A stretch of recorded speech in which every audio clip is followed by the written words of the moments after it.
It's 2016. You're watching Game 7 of the NBA Finals. LeBron and Cleveland have just come back from a 3-1 deficit. It's 1 minute left. Tie game, 89-89. Kyrie has the ball and is getting guarded by Steph Curry. Kyrie steps back in, bang! Makes a 3. The Cleveland gets the ball back, and to seal the win, LeBron sinks in a free throw. The Cavaliers have just won the championship. You're going crazy, you can't believe it. You're telling yourself this is a great year. And on top of the win from Cleveland, you have gotten so much good music and have been grinding such good games that year. But it's time to leave 2016 in the past.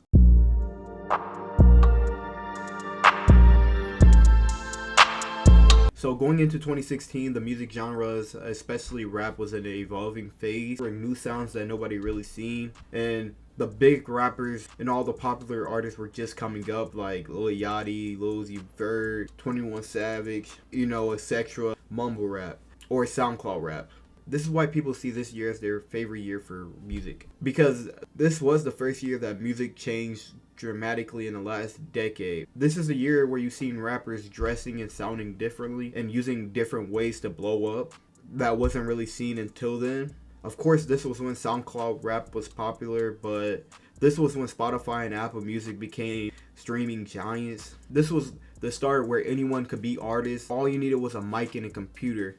Going back to 2016, you're looking at the music and you could see that a lot of the songs that year that were dropped were nostalgic. Most people say that music dropped in 2016 was nothing but classics. The people that dropped that year were Kanye, Kendrick Lamar, Chance the Rapper, Travis Scott, 21 Savage and Metro Boomin, Kevin Gates, J. Cole, Young Thug, Drake, Future, Ray Shrimmer, Kodak Black, A$AP Mob, and a bunch of R&B albums also dropped too.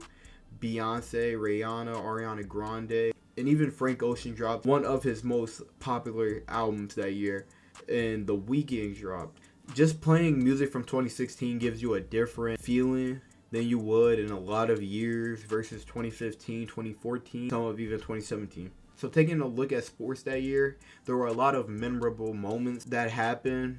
I'm not a fan of a lot of these sports, but it's still good to mention them and to what happened that year. At the Olympics, Usain Bolt ran his last Olympic race, taking gold in the 200 meter in 19.78 seconds. Conor McGregor fought Nate Diaz. The Cubs won their first world title in over 100 years. The Broncos won the Super Bowl against Cam Newton and the Panthers. And something that was one of the best dunk contests for me to ever watch. One of, if not, the best dunk contest happened that year, and it was amazing to watch. Zach LaVine going against Aaron Gordon. They just kept going back to back with crazy dunks. It was the best dunk contest that happened in more than the last decade. People say that was the last good dunk contest. And a huge thing in sports, Kobe Bryant's retirement in his last game where he scored 71 points. And personally, for me, the biggest thing that happened that year for sports was LeBron James coming back from a 3-1 lead against the Golden State, who only lost 12 games that year. I'm not a big sports fan. I'm not a big sports watcher, but that was the best NBA playoff game I've ever watched live. So the video games in 2016, that came out were Uncharted, Final Fantasy, Dark Souls, Hitman, and NBA 2K17 was my favorite game that came out.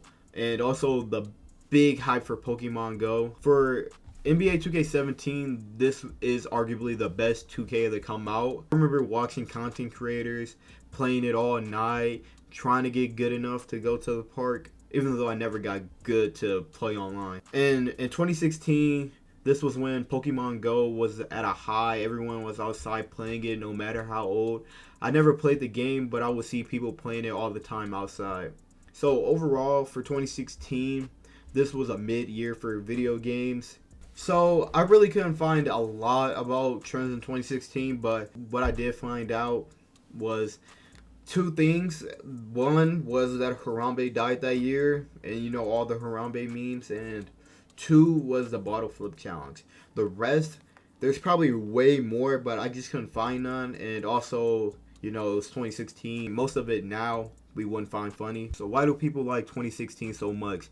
And this is a question that I've thought about and wanted to make a video about, and I didn't see a lot of people make videos about this. Of course, I would see tweets like 2016 was this long ago, you need to let it go. And I think the same thing. I feel like people who hold on to 2016 and say that this was the greatest year are like the people who, graduated and, can't let their high school memories like go. They claim that was the best years of their life and stuff. It just makes it seem like no year after 2016 can be topped, which is crazy. I say that 2017 and 2018 were way better years than 2016. Of course, there were things better in 2017 and 2018 better than 2016. I say that every year after 2016 were a good year for a lot of it. If you just look at the negative parts of every year, like 2020 with quarantine, and you just be like, oh, everything fell off after 2016, you're never going to have a good year. And I think a lot of it is nostalgic.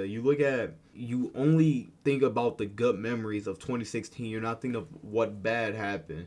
Like, look at 2016 for video games. It was a mid-year. Way better games came out later on. And also, like I've mentioned with Fortnite, I think a lot of 2016 is grouped with 2017 and 2018. Things that came out though is grouped in, and you think that it happened in 2016. And it's crazy how, especially my age, people were 11, 12, and 13, and right now like 17, 18, and most of them didn't know who these artists were. You were not experiencing that much in 2016. It's all just like nostalgic. So to wrap it up, all I gotta say is don't force one year to be your greatest year. Let 2016 go. Let it go. It's been 7 years and it's time to let it go. Let this year be your greatest year. Let every year be your greatest year. Where are you now?